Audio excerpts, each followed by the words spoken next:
Are you tired of that vicious circle of yo-yo dieting that leaves you frustrated, defeated, and trapped? Have you wondered how to stop yo-yo dieting once and for all? If you're ready to break free from this frustrating loop and embark on a transformative journey towards sustainability, results, and a fulfilled life, welcome to Masterclass number 2. In Masterclass number 1, we spoke about that famous tweet from a well-known coach and where he said, obesity is a choice. That was on Friday's video. We talked about the truth about being overweight. We also mentioned or asked the question, are you addicted to food? How to stop yo-yo dieting and put emotional eating to remission. And we also spoke about the fact that even though all these things sound daunting, that there is hope. We're going to propose some practical and tangible things that you can do in order to overcome emotional eating once and for all. And so my friends, my name is JT Tapias and I'm a professional fitness life coach with the Empty Your Bucket nutrition plan. And for the past 23 years, I have devoted my life to dialing in nutrition, not from a fad dieting perspective, not from one of these sprint strategies and where you lose a ton of weight and then you gain it back. No, I was frustrated in the very beginning of my career because I had a gym. And interestingly enough, it was a saturated gym market. There were 30 gyms in a 5-mile radius. So providentially, I understood two things. Number one,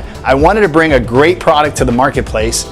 But number two, I wanted to be able to differentiate myself from the competition. All of the other gyms were simply talking to their clients about fitness and bringing them on the floor and having them do all these exercises, and that's all great. But what people were noticing was that they were going for 6, 8, 12 months, some people a year and a half, and they weren't seeing any particular changes in their body, and people were frustrated, and so was I. I was frustrated because what I learned in personal training school was simply that if people activated their physiology, they went to the gym 3, 4, 5, 6 days a week, that they would get in shape. But I would see some of my clients who were devoted and were there sometimes 6 and 7 days a week, and yet they were getting minimal results. And I was frustrated and I wasn't willing to just stay there. And so I started to dig in and try to figure out what is the component that makes all the difference. And I quickly learned that the number one component was nutrition. But then of course, I found the bottleneck of fad dieting, yo-yo dieting, people bouncing back, and people living in this perpetual cycle of losing weight, gaining weight, losing weight, gaining weight. And that was very frustrating as well. Every single person that I spoke with at the gym had the same exact issue. And so as I mentioned in video masterclass number 1, it goes beyond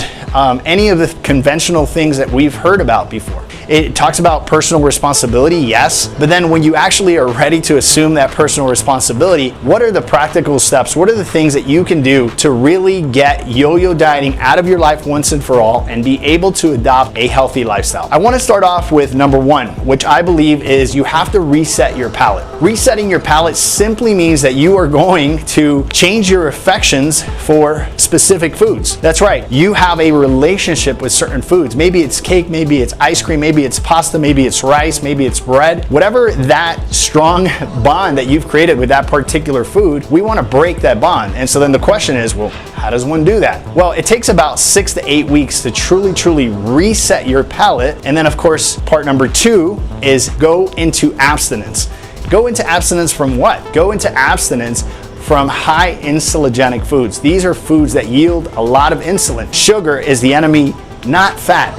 In the 80s and 90s, everyone went on this big campaign of going fat-free. And what we noticed was that more metabolic issues, more blood pressure, more A1C problems than ever arise because people literally took fat out of their diet and they were bringing tons of sugar through carbohydrates. So we understand that the problem is not fat, it's actually sugar. And so of course, when you eat carbs, those carbs convert and yield high spikes of insulin and get us in trouble. If we do that day after day after day after day, what happens is that compounding effect actually is what brings glycogen into storages and makes people gain body fat percentages and gain unwanted weight. And so then the idea is to go into abstinence from those high insulinogenic foods so that as you're resetting your palate, right, and you're resetting, here you go, your brain's reward pathways. In other words, dopamine, which is probably one of the most addicting neurochemicals out there, things that come into your brain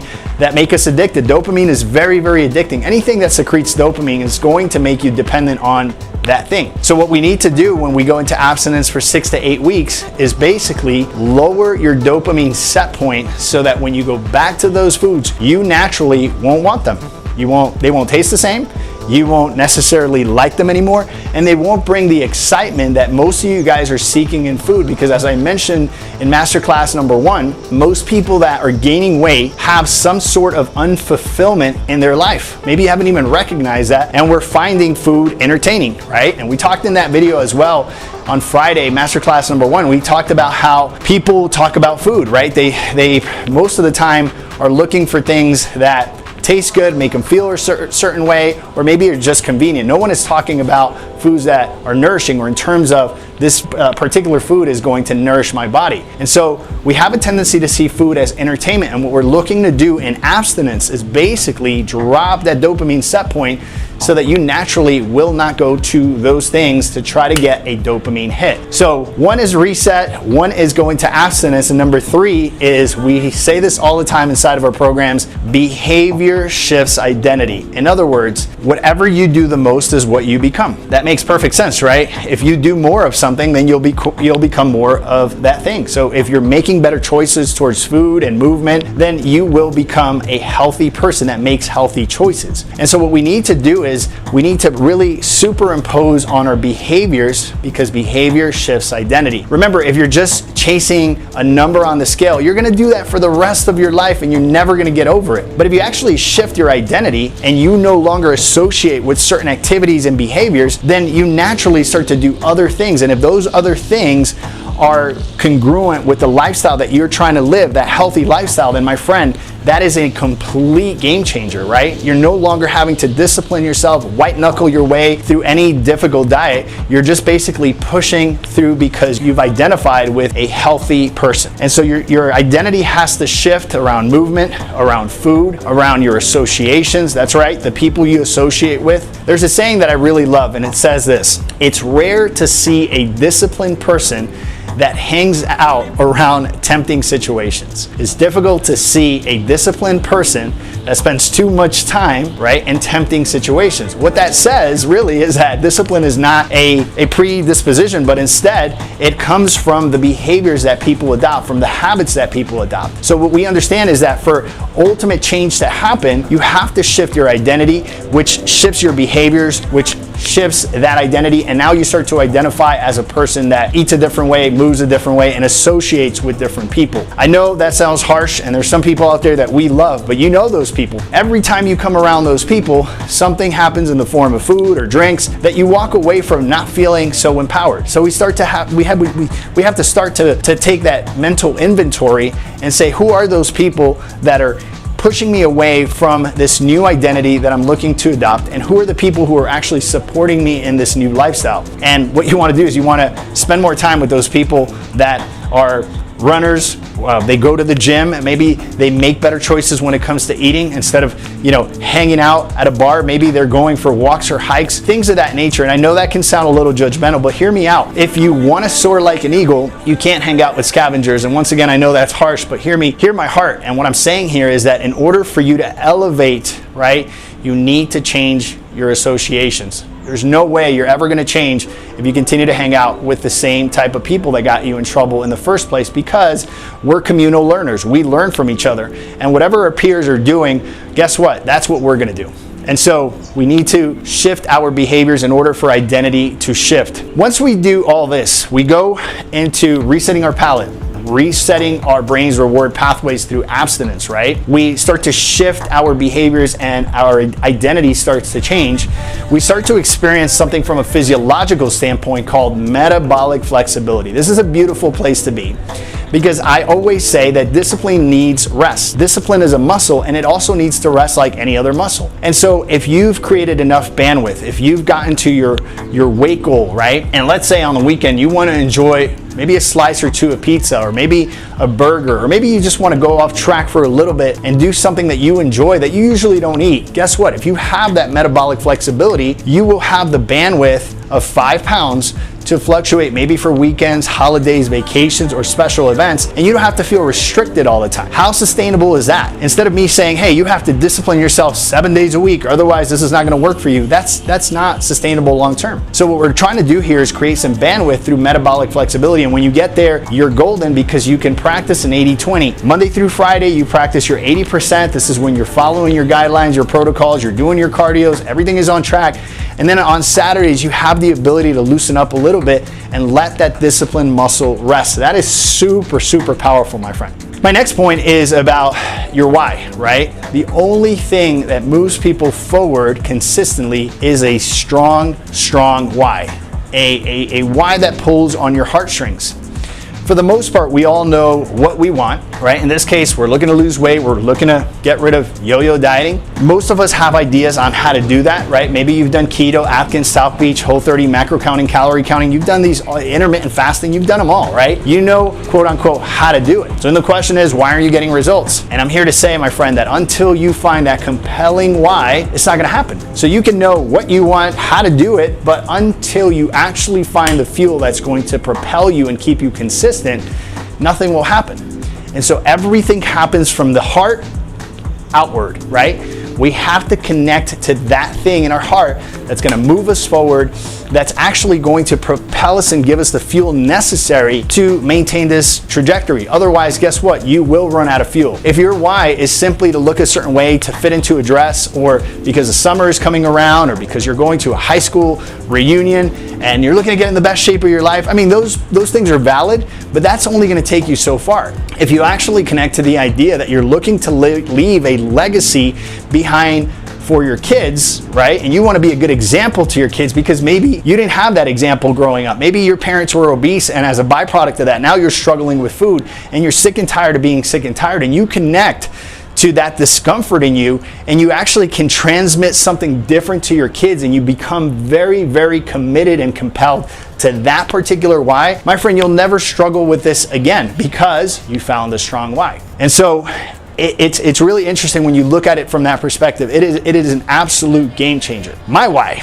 I want to share my why with you, and then I want to close out here because we've talked about so many things, and I want to give you some practical, tangible things that you can do right away. But I also want to tell you why I became so committed, not just to a healthy lifestyle, but actually to teaching this and making this a career. I've always been an exercise guy, right? From the time I was a kid, I was in martial arts, then I transitioned into soccer. I played soccer at a high level. And you would say, well, JT, you always had that example. That's not true. My mom, my sister, people in my family were massively obese, right? They had a lot of issues around food. My background is I'm Spanish, I'm Colombian. Rice and beans is kind of a staple for every single meal, even breakfast, lunch, and dinner. And so I didn't have the best sort of influence or people around me giving me the best example. But providentially, I became a martial artist, then I went to soccer, and that kept me in line for a little while. After that, I went through this transition period of finding my new career, which led me into the gyms and becoming a trainer and transforming my own body.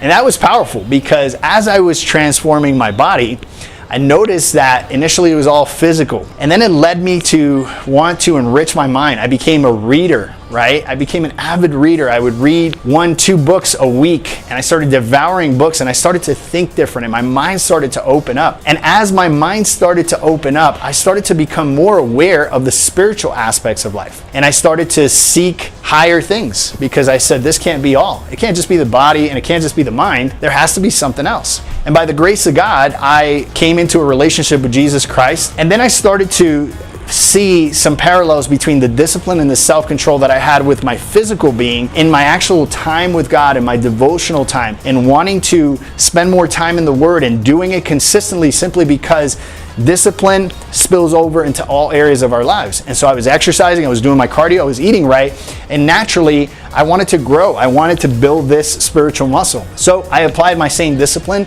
and voila, I excelled pretty quickly in my understanding of the Word of God, and in doing that, a world of possibilities opened up for me. And then I started to make some connections, and I realized that in 66 books of the Bible mostly speaks about money and food, right? It's all over the Bible, Old Testament, New Testament, you see it everywhere. As a matter of fact, when you pray, you say grace because eating is a spiritual thing. And then I made that amazing connection of understanding that this sort of visceral, very superficial thing called fitness and nutrition went way beyond anything that was, temporal. And I started to understand that taking care of my body and eating right had to do more with the stewardship of the temple of the Holy Spirit. And then I started to find scriptures like 1 Corinthians 6:19, you are not your own, you were bought at a price, you're the temple of the Holy Spirit. Romans chapter 12, verse 1, we are to live as a living and holy sacrifice, honorable to the Lord.